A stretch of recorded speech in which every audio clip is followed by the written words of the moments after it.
Hi, Shabbat Shalom. This is part 2. Okay, I wanted to get back into uh, what's going on in geopolitics.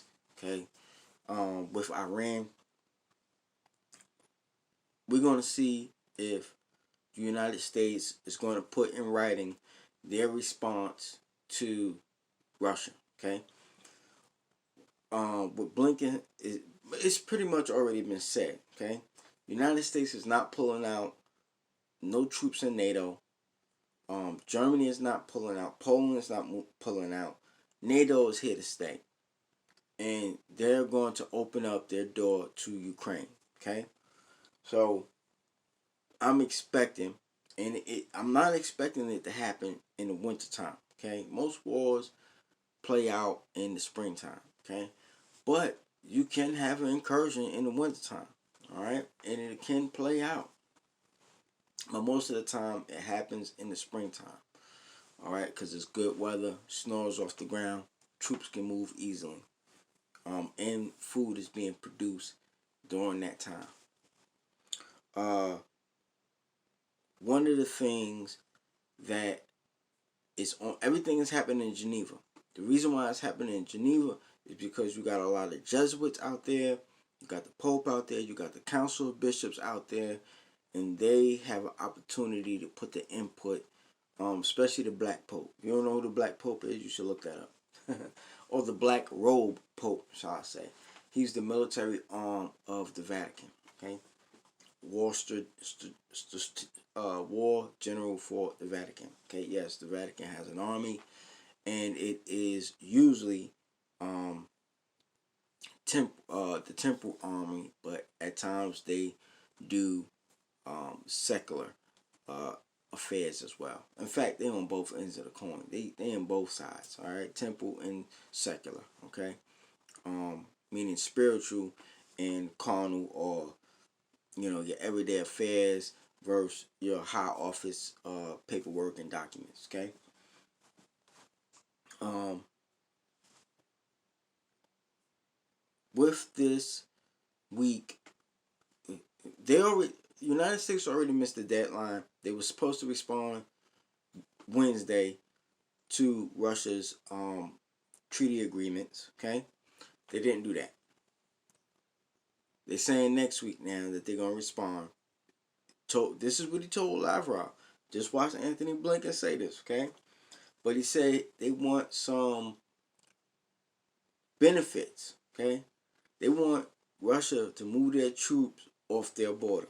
Okay, that's what they want, and that's a non-starter for Russia, because Russia is looking at this like, look, if Ukraine joins NATO, we going in. Okay, and they're not going to go in to invade Ukraine. They're going in to destroy weapon systems, tanks, um, any type of off-site uh, satellite places that NATO may have. They're going to dismantle those things in that region. That's what they want to do, because um, this border allows NATO to put their missiles right at Moscow within 30 minutes. Not even 30 minutes, maybe 10 minutes. Okay, they can have a missile right in the on Russia. Okay, and that's what Russia don't want. They want to have a buffer zone. Okay, like it takes 30 minutes for a ICBM to go from Russia to United States. Okay, from it depends on what side they shoot from. Okay, because if they shooting in California, it take about 5 or 10 minutes for it to get there. But if they're going to Washington, it takes about 30 minutes. Okay. Well, hypersonic missiles takes about 20. Really, it's probably less than that now. Because I got to think we in hypersonic war now. Then you got North Korea, who is the provocative. Uh, we got a lot of flashpoints. They're talking about some rally that's supposed to happen in Washington on the 25th January. If this is the rally that sparks conflict within the nation in different places, maybe it starts in Washington, but it goes to different places, I think that's when North Korea will take their shot. Okay, they just got a diplomatic cable from a spy saying that North Korea is ready to use their ICBM. Okay, International Continental Ballistic Missile. Okay, they ready to use it. Okay, and this may be the provocation because the United States forgot all about North Korea. They're not even, remember Trump was trying to get North Korea on the right side, said they was going to sit down and talk, but they got Trump up out of there. And Biden hasn't talked to North Korea since then. And them people over there, they impatient right now. Okay? They impatient. Kim got a slim figure, look like he been working out, getting ready for war. It's on and popping. Okay? China probably getting ready to cut the U.S. off shipping supplies because they shut down a lot of their manufacturing base. So when they get back online to manufacturing, they not sending a lot of that stuff over here. Okay, they're not sending a lot of that stuff over here. So expect for a lot of your stuff to come from Mexico, Canada. Well, shoot, we're gonna have a problem with coming through Canada because the truckers up there have to be vaccinated for them to come across the border. We're gonna see how that go. I don't think that's not gonna go too good either, because some of our food comes from out of Canada. Okay, you don't have to worry about buying and selling. It's gonna be buying and selling going on.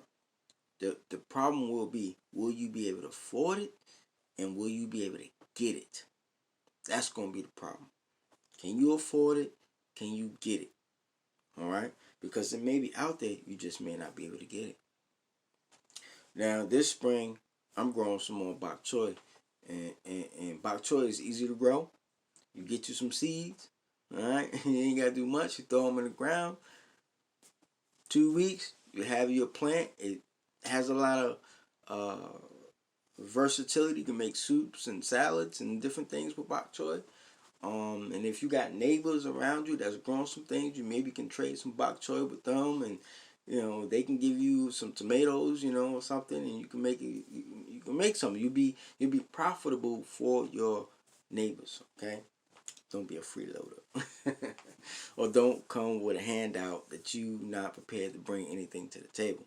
All right, that may be a problem. You may have some generous neighbors, but if it's come scarce, you need to be able to bring something to the table too. Okay. What was the last thing I wanted to say?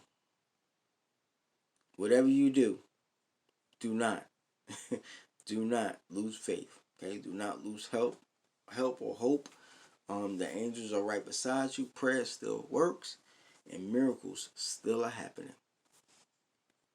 Central bank digital currency. They're talking about it. They're getting ready to issue it. I know they're going to issue it. They're already ready.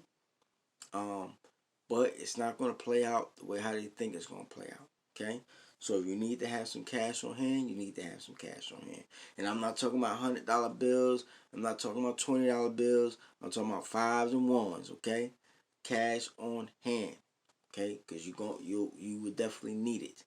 Okay? You would definitely need it, especially if we do have some type of excursion. There will not be a nuclear war straight off, though that they were saying that they will have nuclear first strike. United States wants nuclear first strike, and if that happened, boy, then you can forget about everything else I just said. All right, you just need to be calling on the Messiah and hoping that you're not in a place that has been hit by one of these nukes. Okay, but if you gone, hey, we gone. Then none of that matters, okay? None of that matters. You going into eternity, okay? You under the throne room of the Most High. You don't have to worry about none of this crap, this day-to-day crap that's going on. You don't have to worry about that, and that's a blessing.